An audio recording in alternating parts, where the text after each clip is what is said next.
Hey, what is going on, everybody? Welcome to Kick MMA episode 365. I am Brendan. UFC 297, Strickland versus Duplessis. This is going to be the prelims. Brad Katona versus Garrett Armfield. And we're going to talk about all the fights on the prelims, round by round, break them all down, go over some scores. If you like this kind of stuff, subscribe to the channel the way that you know the next video is coming out. I'd really appreciate it. Let's talk about fights. If you're looking for a specific fight breakdown, timestamps are down below. All right. Armfield was using the jab, going up top into the body with it, using it really well. Katona with a loud and very hard low kick, first and only nut kick of the card. Good job, Katona. Armfield, like it's almost like in Canada, they want to be so courteous, so they don't kick you in the nuts there. It's kind of nice. Armfield landing the left hook as Katona enters. Katona isn't really landing anything flush, and Armfield moving his head well, countering and landing hard with that right hand. Katona gets the back, but can't get him down, grabbing the fence. Real nice. No damage for Katona in this round. So 31-20 in favor of Armfield. Can't score this for Katona. There's no way in hell. Easy round for him, 10-9. Second round, Armfield landing that left hook up top and to the body. Katona working for that arm to get some grappling going, but just Armfield was having none of it. Katona landing a nice jab with some low kicks. Armfield landing a head kick and a nice right hand that staggers Katona just for a second. Katona finding that left hook on the separation. Katona gets the takedown, but they get right back up again. Armfield landed way more damage yet again, 41-25 for striking numbers in the second round. You cannot win this round by just grappling for 27 seconds. Last round, 2018, in my opinion. Katona gets the trip and right back up, just controlling against the cage. No real damage in this round for him. He's landing a couple good shots, but it's just not enough. And even if you give this round to Katona, right, 29-28 is acceptable. But the thing is, like, Katona fights like he's trying to get the judges to give him the fight. He doesn't fight like he's trying to win in a way where he's fighting his style. It's so frustrating to watch him fight because you're like, is the judge going to give him that? Is the judge going to give him that for doing that? Is the judge going to score it for him? That's what I'm thinking every time I watch a Brad Katona fight. And looking at the scorecards here, oh boy, Saul D'Amato. Why? I just gave you praises in the last video. Why would you do this to me? Damn it. He gave the first round to Brad Katona. You can't give that first round to Brad Katona. Eric Colon and Kyle Costello got it right. Oh. I don't know how he did that. Saul D'Amato, that was a real stinker. If he gave that last round to Brad Katona, that's a... Oh, boy. Woof. You got the right score. Bad card. Bad card. I mean... Man, I wish my nose would stop this. What do you do? What's the next steps for Brad Katona? The first two-time Ultimate Fighter winner. And his first fight outside of that whole experience, the Ultimate Fighter experience, like outside the finale, he loses. In a fight that you could say it was competitive, but it was nowhere near winning this fight. So I don't know what you do with him. I don't know where he stands. I think he's a UFC caliber, but there's nothing about him that says contender. All right, Charles Jourdain versus Sean Woodson. A little bit of controversy at the end, which had nothing to do with the judges. All right, both guys attacking the low kicks. Jourdain firing the combos, just can't get into range. Woodson's getting the better at the hands, using his reach, and Jourdain firing the left hand through. It's crazy how much bigger Woodson is. Outlanded him 31-18, easily Woodson's round. He's just bullying him. He's way taller, way rangier. It's incredible that he's 6'3" and fighting at freaking featherweight. It's unreal that you're that tall fighting at 145. Ugh, it just doesn't look right. All right, Jourdain finding some success on the inside with the hooks to the body and the kick to the body, but Woodson just avoiding most of the damage. Woodson doing a great job catching Jourdain as he moves in with something, always, right? A hook, a knee, a body shot, always catching him with something when he moved in. Jourdain just can't deal with the height on the takedowns. Jourdain landed some good stuff in this round and led the dance down the stretch. I just don't know visually if he landed more. I just didn't think he landed more. He didn't. It was 28-22 in favor of Woodson. So I had a 20-18 in favor of Woodson. Last round.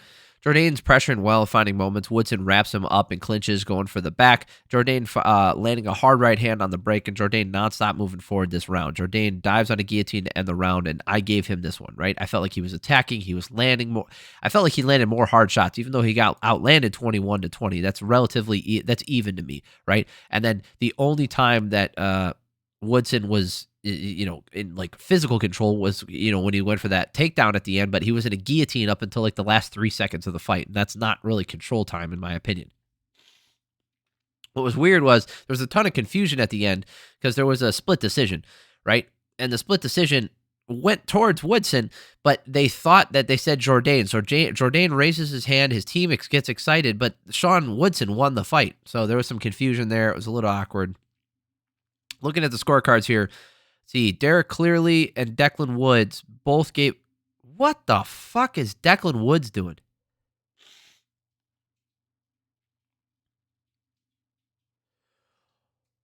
Holy shit.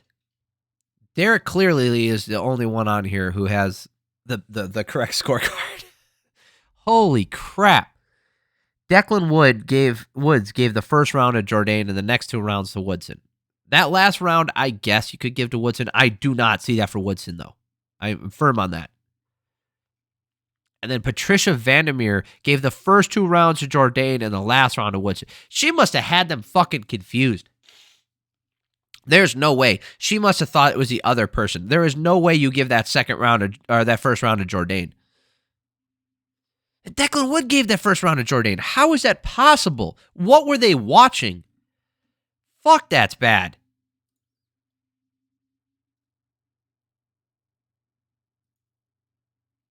Wow, that's horseshit. Oy. Let's just move on.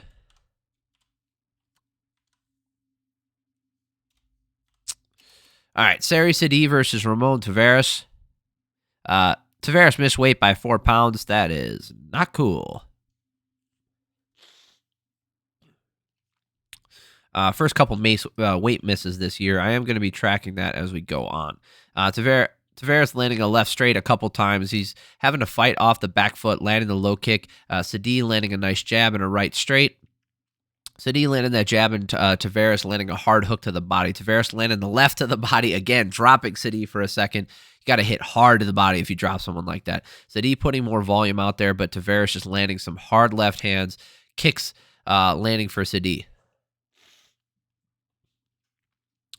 Let's see here. Taveras ends the round landing a hard right hand, staggering Sidey, and that's his round for sure, right? Taveras outlanded him 22-17, outdamaged him for sure. There's no way you give it to him.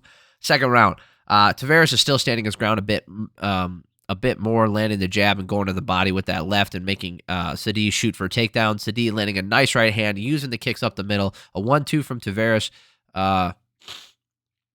Drops Sidey, and now landing that left straight over and over, busting the nose of Sidey. But then Sidey just refuses to take a back step despite being so busted up, keeps finding the mark. Great combos. I think he might have overcome that drop through that round. He outlanded him 39-24. I felt like he did enough through the rest of the round to outdamage Taveras, and I gave it to him. Now I have it 19-19 going into the last round here. Sidey keeps the pressure on, firing with everything, but Taveras landed a big left hand that forces Sidey back, and another. Man, this last round hard round. Last round is hard to call. Taveras landed the bigger shots, but none of them dropped Sidey. So I gave it to Sidey. I felt like even though he didn't land the bigger shots, he landed enough of them, and he landed some good shots. So I gave it to him, 29-28. Ramon gets the decision here. It's not a robbery. Let's look at the scorecards and see what people thought, okay? So we got Derek Clearly giving the last 2 rounds of Sidey. That's fine. Eric Colon gives the first 2 rounds to Taveras. See, here's the thing. We have 3 totally different scorecards. And I agree with the sentiment behind them, right? So, like, Eric Colon giving the first 2 rounds to Taveras makes sense, because that second round, if you really weighted those drops in that beginning of that round for Taveras, you can understand like why you gave that round to him. So that makes sense. Salim Hanif gave the first and last round to Taveras. Yeah, I can see that too. in the second round of Sidey. It was a close fight. There was no, I don't think there's a wrong scorecard in there. Except if anybody gave that first round to Sidey, I think it would have been a wrong scorecard. Let's not get crazy. But yeah, I definitely, I scored it for Sidey, but I totally understand that. That's not a robbery. Not a robbery. A shrubbery. All right. Gillian Robertson versus Polyana Viana. Oh boy. Let's see here. Not a super long fight, but we did make it to the second round. So Viana lands a nice right hand with a good body kick. Robertson gets a takedown on top, going for the Kimura grip. Robertson gets the mount and the back and locks up a deep arm triangle. Just can't get it. Robertson back to mount, falls to the arm bar. Viana lifts her and slams her, gets out of it. Robertson takes this one for sure with a lot of grappling. If you look at the striking numbers here, 8-8, but the control time, 3 minutes and 52 seconds in favor of Robertson. Not even close. Second round. Viana landed the slick 1-2 and a good body kick, but Robertson gets an easy single leg to mount. Again, landing ground and pound, and that's enough, and the ref calls it. She outlanded her 15-4. She got the ground and pound finish. Excellent win for... Oh, I did bring this up for you. Stats aren't super important for this one. Yeah, Gillian Robertson, I think she's... When she puts her shit together, she can definitely beat a lot of these women. I just don't feel like she's not physically gifted. So... she's not fast. Doesn't hit super hard. She's just really good at grappling and certain things. She's really grindy, so she can win. That does beat a lot of people. All right, some early prelims here. Yohan Lainesse versus Sam Patterson. Patterson looking to land the counter hook. Lainesse landing the right overhand, like hard, right? To the point where you're like, oh shit, Patterson's going to get knocked the fuck out. Patterson gets to the front headlock and drags him to the ground, and then he gets to the back and gets a rear naked choke. Like it looked like one of those ones where if it stayed on the feet, Patterson was getting knocked out, but he brought it down to the ground and got the finish. Let's talk about some dominance. Jasmine Jasudavicius versus Priscila Cachoeira. This fight wasn't even close. There was not a single moment in here. And Cachoeira missed weight by a lot. Oh, no. It wasn't a lot, was it? She didn't miss weight by a lot, but she missed weight. Can't miss weight. Uncool. Cachoeira landed a good jab, swinging hard. Jasudavicius just gets the takedown. Jasudavicius works to mount using ground and pound. A lot of elbows and a ton of strikes. This is a 10-8 round. 32-4 for significant strikes. Total strikes here, 138 total strikes for Jasudavicius. 4 minutes and 30 seconds of control time. This was not even close. That's a 10-8 round. Cachoeira right in her face in the second round. Jasudavicius counters a low kick with a right hand, put Cachoeira down, get it on top, more ground and pound. Jasudavicius goes for the darts, but can't get it and gets in a mount and beat her up more. 20-16. If you look at the striking numbers here, significant strikes, 34-2. Total strikes in this round, 110-2. 110-2, 4 minutes and 38 seconds of control time. Last round, Cachoeira trying to land a huge right hand. Jasudavicius picks her spots and landed some good stuff. Both women look tired, but Cachoeira throws Jasudavicius down, but gets double-legged in the process. Jasudavicius gets the darts locked up and finishes it in mount. Cachoeira is so bloody. Yes, there weren't as many strikes in this round, only 78-19, but utter domination. Total strikes, 326-26. She outstruck her with total strikes by 300 strikes. Fuck. Great fight from Jasudavicius. I had her winning that with like 3 10-8 rounds. No, maybe not that last round. It depended on how it ended.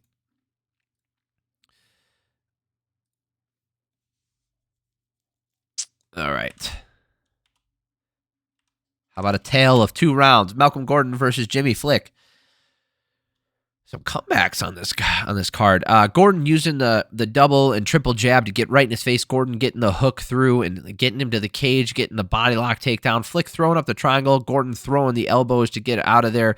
Gordon went for the guillotine, and Flick used this as a reversal, goes for the Von Flue, and ends the round on top going for that Von Flue. But if you look at the damage here, 19-0 as far as significant strikes in favor of Gordon. He damaged him pretty good, had 4 minutes of control time in there, and yes, Flick did throw up a couple submission attempts, and that last one was pretty deep, and it was a good submission attempt.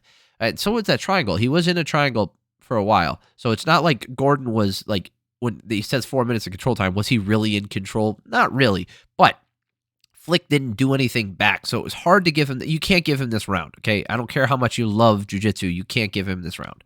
It's a 10-9 for Gordon. Second round, though, Gordon with the pressure, throwing heavy shots.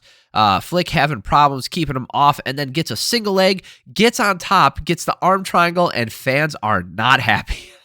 You got outstruck here 18-3 in that short time that this round went on. What a great comeback for Flick. I thought, based off the way that first round ended, Malcolm Gordon would try to keep some separation and try to throw some hands, but when he did that, he just got caught up in the moment, overextended, got taken down. So, holy shit. Some really fun. It's like there were some fun fights here. Like I said at the top of this, there's some fun fights worth watching. It's hard to recommend them when you have a lot of decisions, and then you have some split decisions that go either way in fights that were like relatively entertaining. But for the hardcore fan, you're watching this shit anyway. So like for the casuals, I wouldn't say this is worth watching. Sorry for everybody who's on the card. It's not like I don't think, like, you gotta understand, not everybody is watching every single fight in MMA, so you gotta pick and choose. I probably wouldn't go back and watch this. Like, there's some fun fight, like the Malcolm Gordon Jimmy Flick one. Want to see some utter domination, that Jasmine Jasudavicius one. The striking, the Ramon Taveras and Serhiy, that was pretty good. Like a slobber knocker, that was pretty good. The other ones, none of these fights were bad, right? They weren't horrible to watch. It's just not the most entertaining. All right, thank you all for stopping by. It means a lot to me. Subscribe to the channel if you like this kind of stuff. That way the next video is coming out. I appreciate it. Hey, hit the notification bell. I never say that, but you can hit that. That way you can get notified, because apparently when you search for Upkick MMA, you can't even fucking find it anymore. So appreciate y'all. Have an amazing week. Love y'all.